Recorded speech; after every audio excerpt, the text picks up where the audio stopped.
Order, please.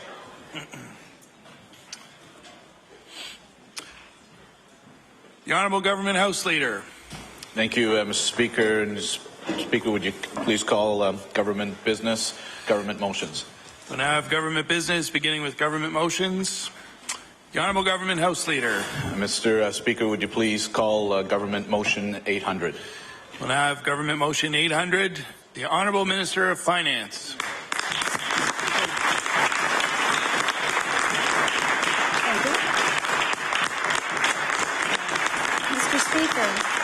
Pursuant to notice of motion given by me on March 28, 2014, and the rules and forms of procedure of the House of Assembly, I have the honour, by command, to present a message from Her Honour, the Administrator of the Province of Nova Scotia, relating to the estimates of sums required for the service of the province for the fiscal year ending March 31, 2015, which is: I hereby transmit estimates of sums required for the public service of the province for the year ending March 31st, 2015, and in accordance with the Constitution Act 1867, recommend them, together with the budget address of the Minister of Finance and Treasury Board, and any resolutions or bills necessary or advisable to approve the estimates and implement the budget measures to the House of Assembly. Signed, Linda Lee Olin, Administrator of the Province.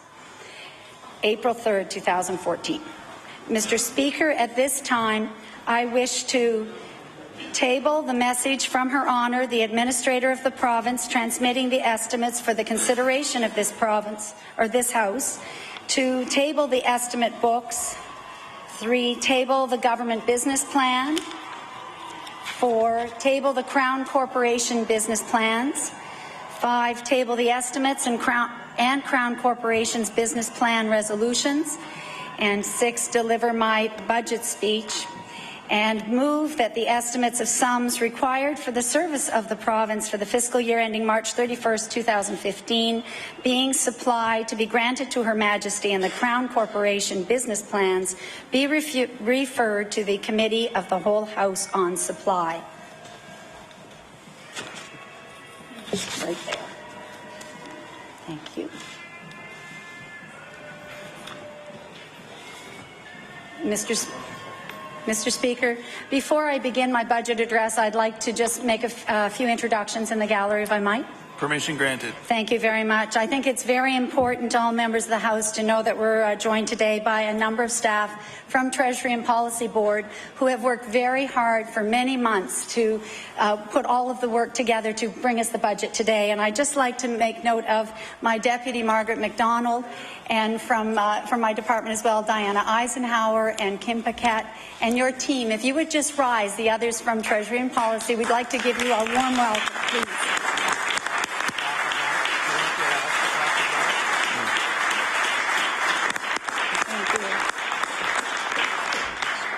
And as well, Mr. Speaker, all members of the House know that we would not be here in these very important roles if we didn't have the support of family and friends.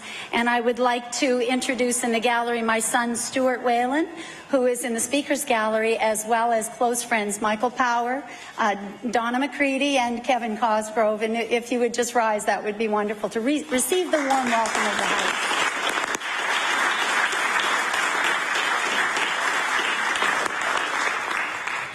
Thank you very much. With that, I shall begin.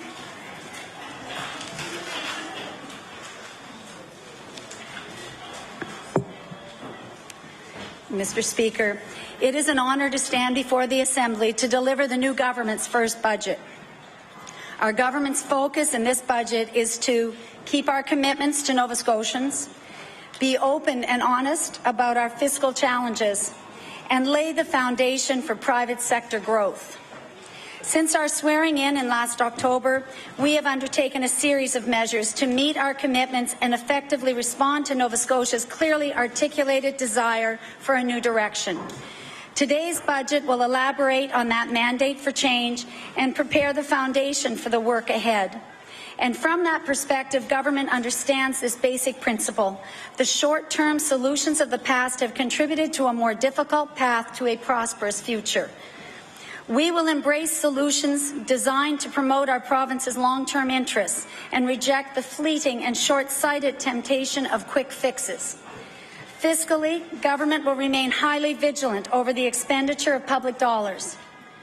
Economically, we will work in partnership with Nova Scotians to advance the interests of individuals, families, and communities. And socially, government will not waver from its commitment to support our most vulnerable citizens and maintain a safety net that protects every one of us. Mr. Speaker, it has often been the practice of government to downplay challenges and focus on self-congratulation during budget addresses. Today, I would like to break with that tradition.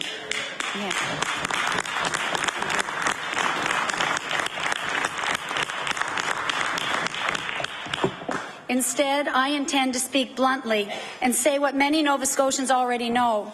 The status quo in our province is not working. We are facing significant economic and fiscal challenges. Our population is shrinking and aging. And while there are some positive signs on the horizon in terms of economic prospects and growth, there remains a steep hill to climb. The first indicator of that task is this fact. Government is projecting a deficit of $279 million for fiscal year 2014-15, compared to a forecast deficit of $562 million for the year just ended. For the first time ever, healthcare spending will top $4 billion in 2014-15, which represents 41% of the total government spending of $9.9 billion.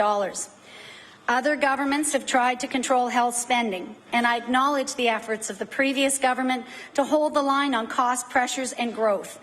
The problem with their approach, however, was that it simply squeezed an already overburdened system, resulting in reductions that have simply proven unsustainable over the longer term. Mr. Speaker, we need a new approach, and we must be innovative and creative in tackling these issues, not just for today, but also for the future. From the perspective of government expenditures, we're further challenged by wages and salaries. Most public sector unions are concluding 3-year contracts this year. Those contracts obligated Nova Scotia taxpayers to increases of 2%, 2.5%, and 3%. As a direct result of those increases, the cost of wages and salaries will rise by $137 million in 2014. Over the course of the 3 years since these increases began, the cost to the system will be over $300 million annually. The work done by public sector employees is highly valued. However, a sustainable future will depend on the willingness of all partners to understand the depth of the challenge facing our province and a willingness to place our collective interests ahead of narrow agendas. Nationally, public sector wage settlements have averaged 1.2 to 2.1% over the last 4 years, compared to Nova Scotia's 2, 2.5%, and 3% pattern. Yet we have the second lowest per capita GDP in Canada. Mr. Speaker, this is simply not sustainable. Public sector workers deserve a fair wage, and taxpayers deserve an affordable public sector. We will balance those needs as we move forward in our mandate.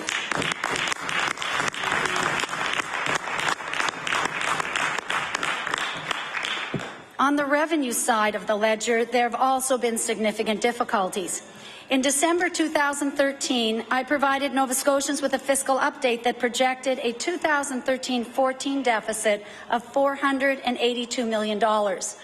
This was in stark contrast to the budget that was presented in this legislature in April 2013. Mr. Speaker, the province has gone from an estimated $16 million surplus to the current expectation for 2013-14 of a deficit of $562 million. Some of the major factors that contributed to the 2013-14 deficit include increased utilization for social programs under the Department of Community Services, a one-time recognition of pension obligations, prior year's adjustments, lower than expected provincial source revenues, and the reversal of a decision made by the previous government to change the timing of monthly income assistance payments.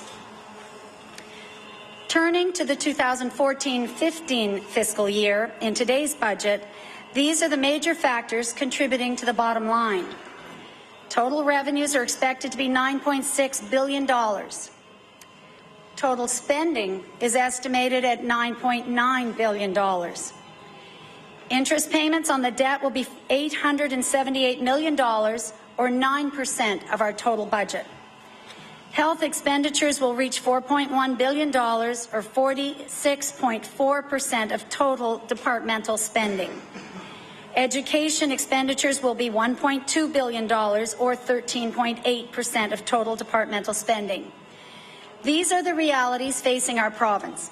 Investments in health and education are critical for the well-being of our citizens, as are investments in social supports, infrastructure, and the primary industries that help drive our economy.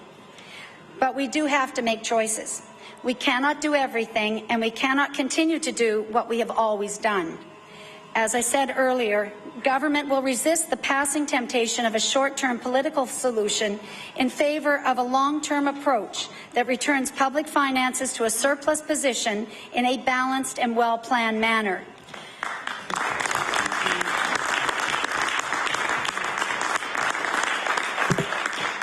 Furthermore, Mr. Speaker, government will respectfully ask all Nova Scotians to participate in this longer-term vision. As the Ivany Commission pointed out, this is the time to come together to build a vision for a better future and to work together to achieve it. Meeting this statement of purpose will require a great deal of collaboration, vision, and compromise, and I will speak further to these matters a little later in my remarks. When I announced the fiscal update late last year, I made a commitment to avoid the tendency of new governments to blame their predecessors for fiscal difficulties. We do not intend to revisit the last 4 years, except to recognize that our starting point is in a steep deficit position and we have a lot of work to do. In October 2013, Nova Scotians gave us the privilege of governing. We have accepted that challenge and the responsibility for prudent fiscal management. In that spirit, Mr. Speaker, government has worked over the last 5.5 months to be disciplined in our fiscal planning. We will now take a closer look at how and why we do things in government. We must determine if government should be delivering certain programs and services and if the way that we deliver them makes sense. To do this properly, we will need the creativity and expertise of the public service, and we will rely on their diligence and professionalism to help chart a new course. There is a great deal more to do, Mr. Speaker, but these fiscal realities strongly underline the fact that significant tax reductions are unaffordable at this time. Therefore, the cut to the harmonized sales tax proposed by the former administration will not occur this year. Had this taken place, the current year's deficit would have risen to $426 million. At a time when most Nova Scotians reasonably expect government to provide necessary services while pursuing a more balanced approach, this would have been irresponsible. We recognize this in our election platform, and we're clear with Nova Scotians that the HST reduction is not affordable at this time. The International Monetary Fund suggests that global economic growth in 2014 will be 3.7%, and a further expansion of 3.9% is expected the following year. While these anticipated growth rates are less than those experienced prior to the onset of recession in 2008, they do signal returning levels of confidence. Furthermore, while the Canadian economy has outperformed much of the advanced world since the end of the recession, domestic demand is expected to soften in the coming years. Canada's growth forecasts for 2014 and 15 are 2.3% and 2.6% respectively. In Nova Scotia, our economic outlook continues to exhibit the effects of recent challenges. The province's forecast for growth in real gross domestic product lags behind Canada at just 1.4% in 2014 and 2.1% in 2015. It is important to place these forecasts in context. In 2012, real GDP shrank by 0.1% as forest products and natural gas outputs fell. We expect that 2013's growth growth was only 0.3% as employment fell and income growth slowed. The reality is, at just 1.6%, our average economic growth since 1990 has lagged behind all other provinces in Canada. In 2013, the number of people working dropped by 1,700. That is the biggest annual employment loss in 20 years. While this is projected to reverse in 2014, the fact is, without a change in direction, we face a future of limited employment growth as our labour force ages. In preparing this budget, I met with economists from banks and universities. We agreed that economic opportunity and population are the fundamental challenges threatening our prosperity in Nova Scotia. A stronger economy and the associated employment opportunities will allow us to retain our youth and increase immigration. Recruiting and retaining talent are crucial for our economic prosperity.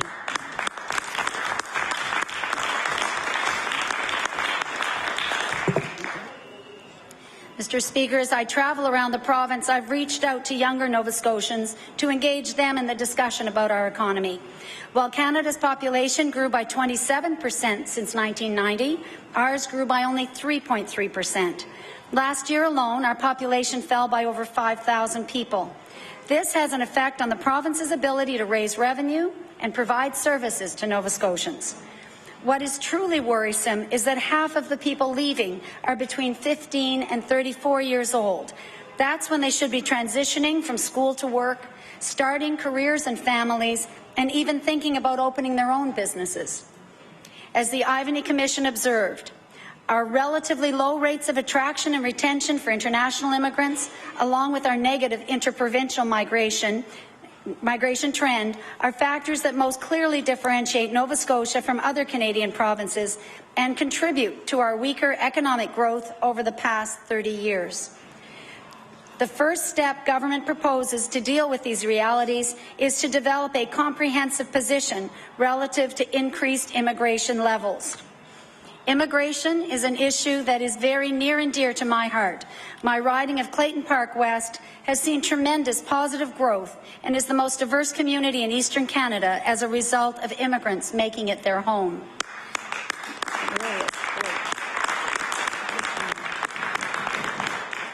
It is clear that increasing immigration is a critical part of improving our economy. I agree, and our government has made this a priority. We are committed to enhancing our ability to attract and retain immigrants in Nova Scotia by introducing new immigration streams. We will engage with businesses and communities to ensure that we are aligned with the needs of the labour market, and we will work closely with the federal government to maximize federal immigration streams and programming. Mr. Speaker, we can't achieve these goals alone. They will only be achieved through partnerships, especially with the federal government. Since being elected, our government has taken steps to fulfill its commitments to the citizens of the province. In just a few short months, a number of elements in government's plan have been met. First, the structure of our electricity market has not met the needs of our families and businesses for decades. Therefore, one of the first acts of our government was to modernize our system and add more competition to the Nova Scotia power monopoly by legislating a new framework that allows the producers of renewable energy to sell directly to customers.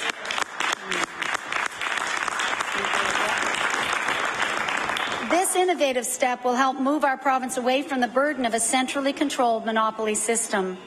Second, government will introduce legislation that will create a new structure for Efficiency Nova Scotia that will result in greater accountability and provide cost savings to ratepayers.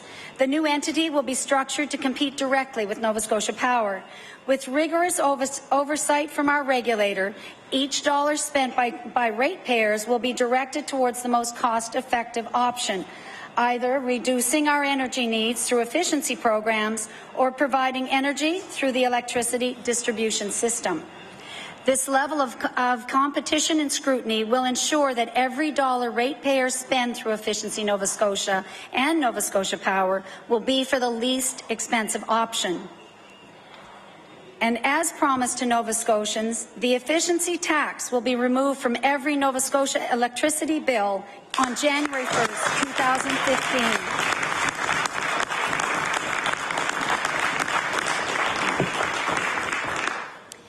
And in keeping with our plan to ease the burden on all Nova Scotians, in February I announced the first comprehensive tax review in a generation.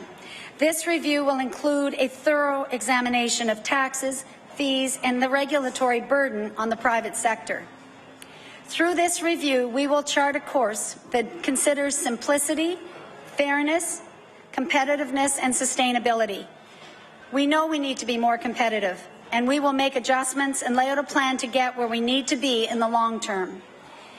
In light of the importance of this review, today's budget will not introduce any new tax measures.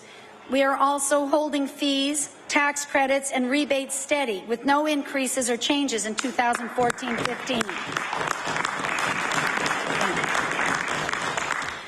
The one exception is the elimination of the graduate retention rebate, which I will discuss later in my remarks. We have to review taxes with an eye to supporting business growth and economic activity, but I do not want Nova Scotians to expect lower taxes in the short term, as this is simply not realistic. Where we can make a more immediate impact with business is with regulations. Streamlining regulations should have a significant and positive impact. Mr. Speaker, I'm pleased to say that a number of actions have been taken in the short time since we came into office. First contract arbitration was a significant issue for many businesses in this province. Amendments to the Trade Union Act removed automatic access to first contract arbitration and gives employers more time to try to negotiate affordable agreements with their employees. Now, a party will have to prove the other is not bargaining in good faith before first contract arbitration can be invoked. These amendments will bring Nova Scotia's legislation more in line with the model used by the federal government and several other provinces, which cover 85% of Canadians. We have also streamlined the administrative penalty system in occupational health and safety. Our new regulations focus on repeat and serious offenders. But for most employers who work hard at keeping their employees safe, regulations now support education. Fines collected will now go towards initiatives that will help make workplaces safer. And the process to appeal penalties is simplified, with the Labour Board hearing all appeals that will lead to consistent, fair decisions. Government is working with employers and industry to modernize apprenticeship. We're reviewing regulations for a number of trades and have already changed metal fabricator regulations to allow more apprentices to train under one journey person. This will give employers the skilled workers they need to help grow our economy. This session, legislation will be introduced to create an industry-led agency that will give employers a bigger role in Nova Scotia's apprenticeship system. Mr. Speaker, we have reduced red tape for microbrewers in Nova Scotia while creating greater convenience for their customers by allowing products made on site to be sold within their premises. Regulations that would have unfairly penalized Nova Scotia's scrap metal sector have been halted. And to eliminate barriers for small business and to support growth in a promising sector, we also followed through on a commitment to make UVint and U-Brew operations legal in Nova Scotia.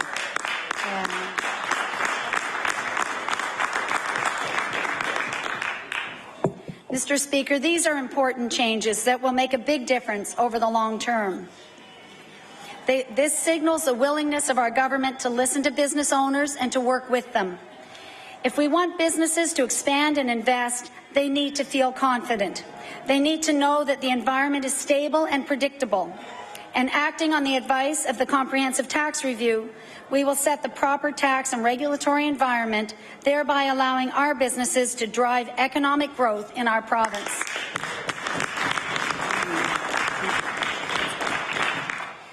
Mr. Speaker, Nova Scotia's education system must be strengthened to meet the needs of a changing world. To that end, this government launched the province's first education review in 25 years. The review will examine all facets of curriculum as well as technology and how to improve the education system to ensure the success of all students in our ever-changing world. Over the next 4 years, our government will invest $65 million in Nova Scotia's future through strategic investments in education.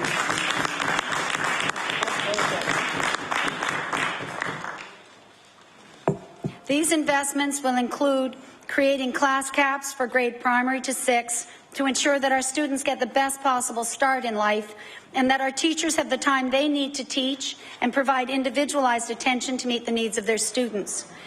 This year, an investment of $7.2 million will keep class sizes small in grades primary to 2 and help to ensure that teachers can give each student the attention that he or she needs to succeed.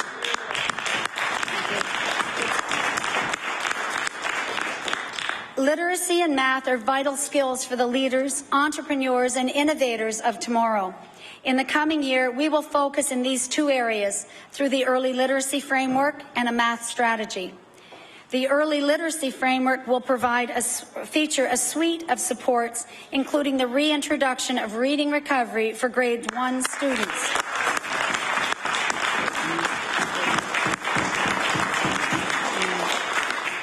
We will also have targeted support for grade 3 students who are struggling with literacy and other flexible tools that can be tailored to the needs of individual students.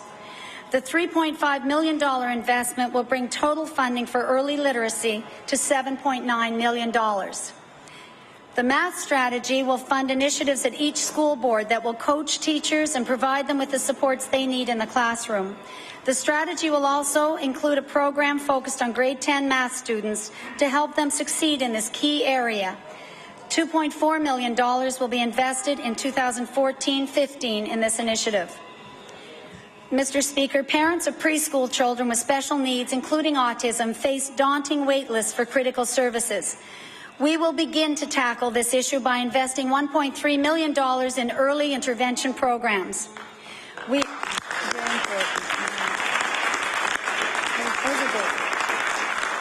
are increasing funding by $1.5 million for high-needs students to ensure that all students and their diverse needs are being supported.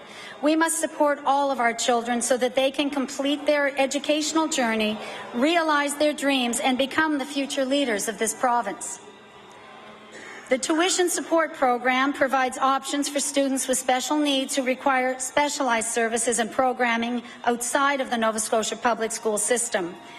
Tuition agreements have been modified to allow students to remain in their programs beyond 4 years and to continue to access the supports they need in order to be successful. In the coming year, we will provide each school in the province with access to student support grants. These grants will allow schools to tailor programming to their local communities and relieve some of the fundraising pressures that schools are under each year. Each school will receive $5,000 plus $1 per student for a total investment of $2.2 million.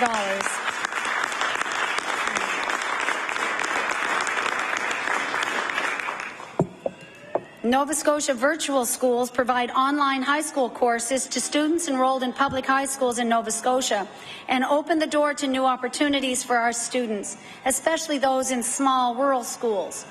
Through an investment of $1.2 million, more students will be reached.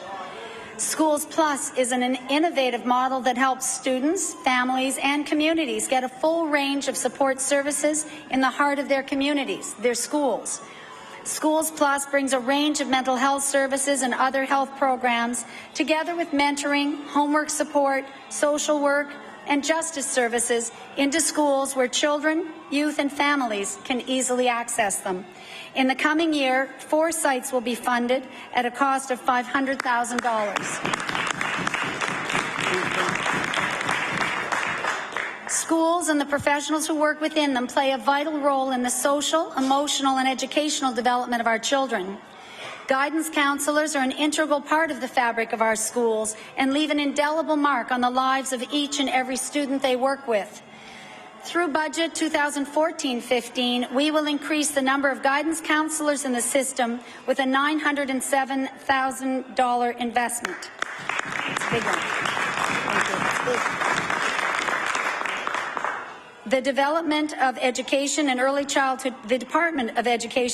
Childhood Development will also work with their colleagues in health and wellness to provide additional clinicians in support of students dealing with mental health issues. That's another good one.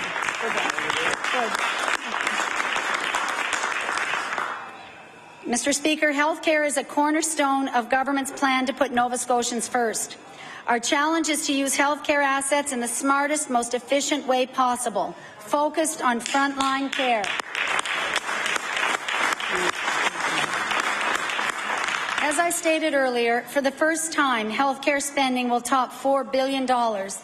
We are at a crossroads with our healthcare system, and while this problem is not unique to Nova Scotia, we do need to find solutions that address our unique demographic and health challenges. Increased healthcare costs are driven primarily by wages and by the use of the healthcare system. By keeping our focus where it must be, on patients and their families, we will reduce wait times, improve outcomes for Nova Scotians living with chronic disease, and work to ensure that all Nova Scotians have a family physician.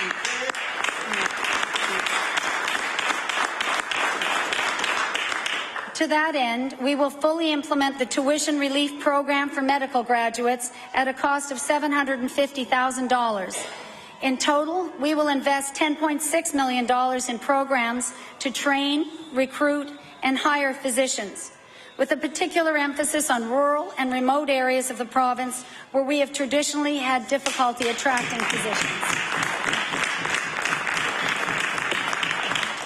Funds will also be invested in a number of critical areas that will include targeting the national standard of 6 months for hip and knee replacements, implementing a province-wide surgical strategy, and supporting our seniors by updating and implementing the continuing care strategy and developing a new dementia strategy.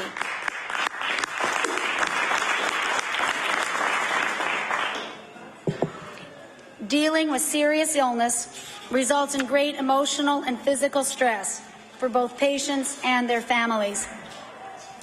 To help alleviate a small part of that burden, we will increase the family income threshold for the boarding, transportation, and ostomy program from $15,720 to $25,500. This change will help more Nova Scotians cope with the impacts of illness that requires travel for treatment outside of their home communities.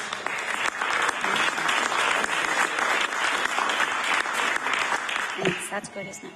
We will increase the age of eligibility of the Children's Dental Program to 14, and will invest $323,000 to clear oral surgical backlogs at the IWK Hospital. Mr. Speaker, healthcare is not just about hospitals and emergency rooms. We know that investing in health promotion and wellness will reduce the strain on our system and help Nova Scotians lead long and healthy lives. In 2014-15, we will develop a chronic disease innovation fund through a $300,000 investment that will incent new approaches to support Nova Scotians living with chronic disease. Mental health and addiction issues will touch 1 in 5 Nova Scotians. This government will continue to support the ongoing implementation of the mental health and addiction strategy. In addition, we will work with the IWK to implement a trauma-informed care model. We will also move forward with a provincial approach to service delivery by reducing the number of district health authorities from 10 to 2, 1 for the IWK and 1 for the province. Legislation will be introduced in the fall sitting of the House with full implementation on April 1st, 2015. These changes will be undertaken with a focus on quality health care, close to home supports, and the goal of building stronger regional capacity.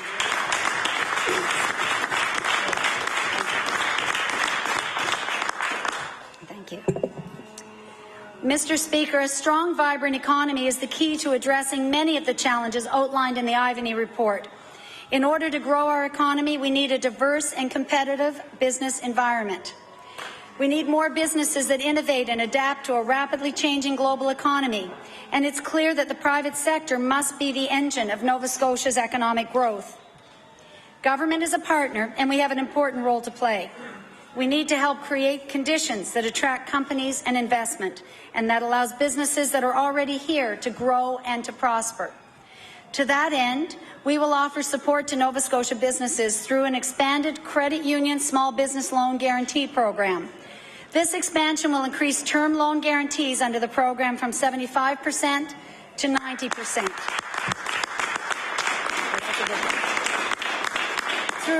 Through expanded apprenticeship opportunities and modernizing the apprenticeship system, we will give our apprentices the experience they need to fill good jobs, which in turn will help our communities and our economy to grow. These changes will be supported by a $2.6 million investment in the coming fiscal year. We know that Nova Scotians' businesses are online, and they expect their government to be there too. Through a $174,000 operating investment, we will enhance the Access to Business, or A2B, web portal to provide businesses with quicker and easier access to the services and programs they need, when and where they need them.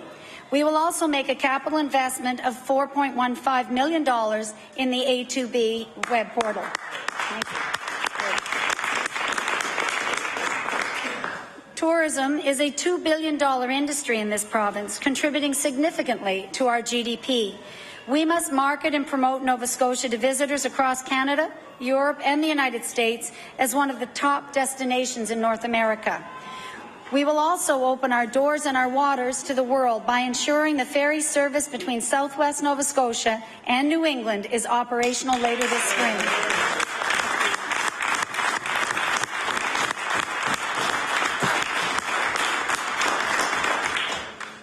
Encouraging innovation in our forestry sector takes good business sense, which is why we will invest $1.8 million in a silviculture program, a harvest tracking system, and various forestry initiatives to help this industry transform itself through new technologies, products, and practices.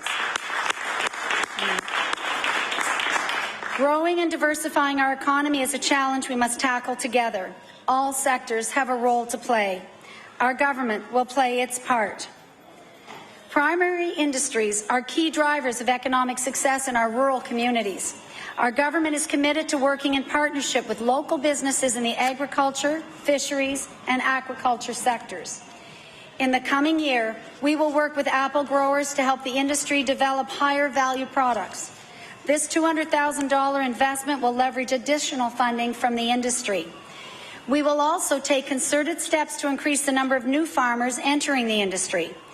Through the Select Nova Scotia program, we'll continue to work with partners in our primary industries to support and grow awareness of the importance of buying local and the incredible products, services, and businesses located right here at home.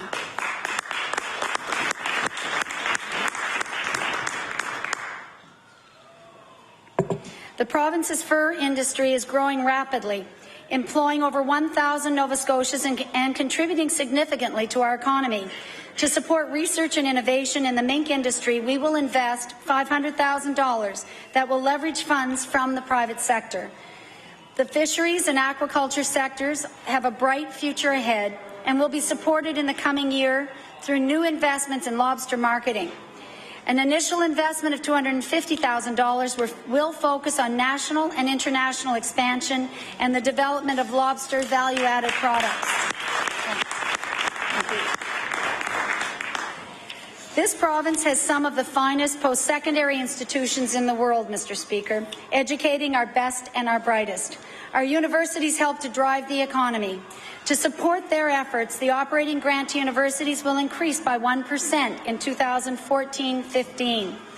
We will also invest $5 million in the Excellence and Innovation Program to encourage collaboration and partnerships within the post-secondary system.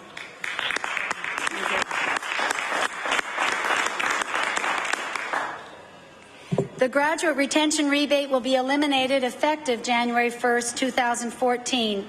Instead, we will focus our investments on supporting students while they are studying and to enable new graduates. Order, please.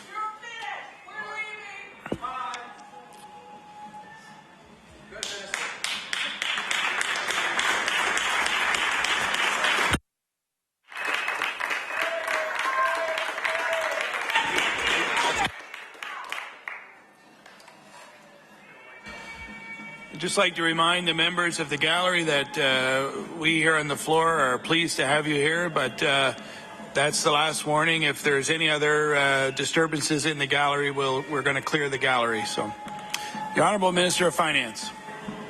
Thank you. Mr. Speaker. Instead, we will focus our investments on supporting students while they are studying and to enable our new graduates to gain experience, enter the workforce, and build their future here in Nova Scotia.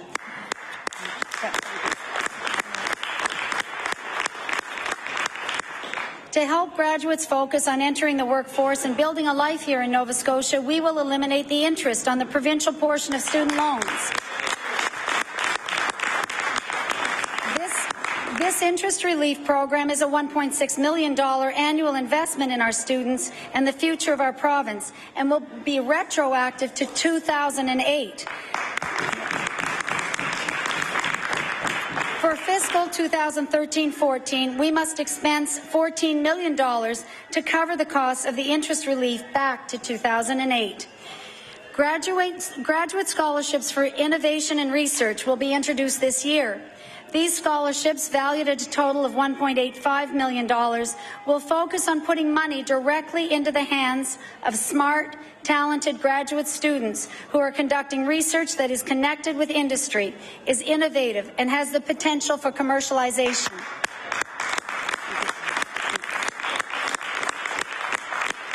We will launch the Graduate to Opportunity program to support young graduates to develop the skills and expertise they need to be successful in their chosen field. Mr. Speaker, in the first year of hiring a new graduate, employers often incur costs associated with their training. It understandably can take a little time until new employees are fully productive. This program helps offset some of those costs for employers, encouraging them to give some of our bright new graduates the career jump start that they need and an opportunity to stay here in Nova Scotia. In year one, this investment will total $1.6 million.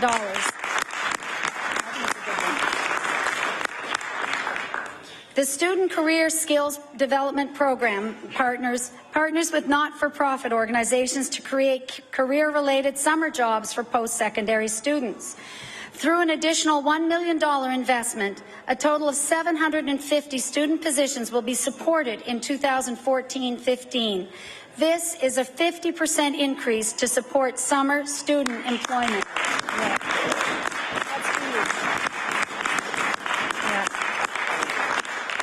The Strategic Cooperative Education Initiative provides the private sector, government-funded and not-for-profit organizations with 50% of the required salary for cooperative education opportunities. This incentive will increase by $500,000, providing support for an additional 75 student co-op positions.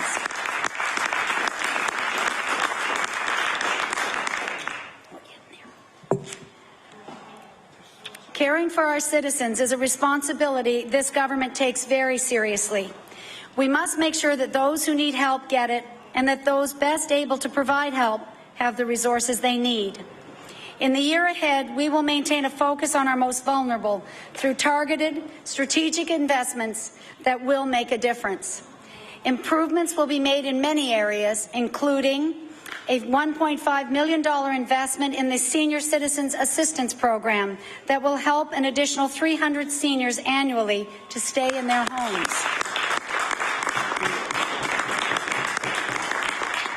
A $2 million investment among family resource centres for the provision of early education and parenting support to give our children the best possible start in life. And an increase of $500,000 among transition houses, women's centres, and second-stage housing organizations.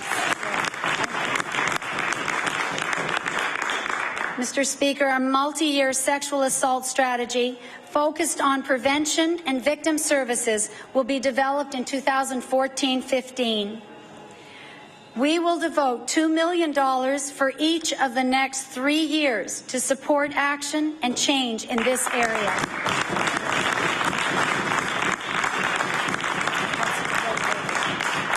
Mr. Speaker, this government is committed to transforming services for persons with disabilities. Provision has been made within the budget to continue this important work to create a much clearer roadmap towards significant improvement of programs. In the coming year, we will expand eligibility for the Nova Scotia Child Tax Benefit as well. The expansion will ensure that another 1,300 children receive this benefit. Mr. Speaker, we know that accessible transportation is a key determinant of health and well-being. Our municipal partners continue to be challenged with increasing costs and changing demand for public transport and community transportation. In the coming year, we will work with our partners in industry and invest $2 million in public transit in the Halifax Regional Municipality. And $1 million further in public and community-based transit in other communities. An additional investment of $500,000 will be made to the Community Transportation Assistance Program.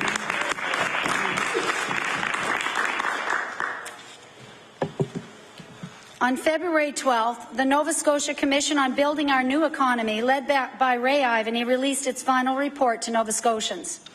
I commend the previous government for initiating this important work and all parties for supporting the report and its conclusions.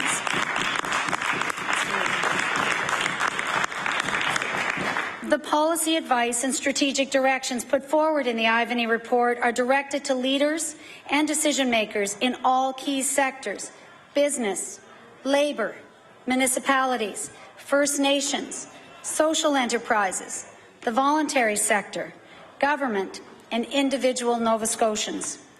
The report clearly and articulately makes the case that we must all work together constructively to address our shared challenge of slow economic growth and population decline. It also calls upon us to overcome the psychological barriers of division, distrust, and discouragement. Our current fiscal situation is compelling evidence of the need for broad-based collective action. To support this work, we will create the One Nova Scotia Coalition. This coalition will reach across party lines and sectors with the mandate of implementing the changes called for in the Ivany report and by Nova Scotians across the province.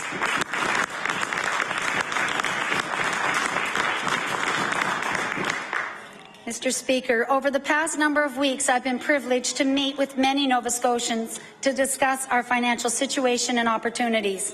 The input I have received has been invaluable and enlightening. I am committed to continuing these conversations. The challenges we face from a financial perspective can only be addressed if we understand how inextricably linked the economy and our population are. While we recognize the need for serious fiscal and economic measures, we are making strategic investments that support young Nova Scotians, employers, and Nova Scotia families. There are significant opportunities ahead that will help to fuel our economic growth. These opportunities will only be realized if we have the people to grab them. Nova Scotians will only stay or return if there are jobs to keep them here. The targeted investments we will make through Budget 2014-15 have been strategically selected to ensure government is doing its part to support businesses, families, students, and communities. In the coming year, we will be focused on keeping our commitments to Nova Scotians, speaking honestly and openly about our fiscal challenges, and laying the foundation for private sector growth that will drive our economy. Again, I want to thank all Nova Scotians for their willingness to share their views on this budget and how we move our province forward together. Thank you, Mr. Speaker.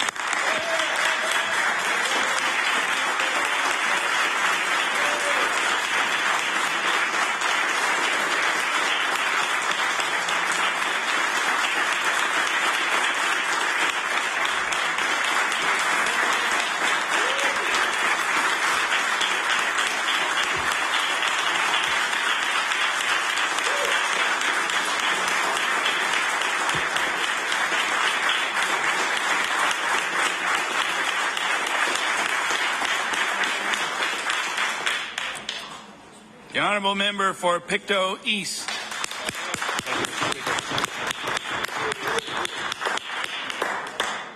Thank you, Mr. Speaker, and I thank the government for that wonderful round of applause I was given as soon as I stood up. It's my pleasure to rise today in my place and provide our response to the budget address. Today is a sad day for Nova Scotians.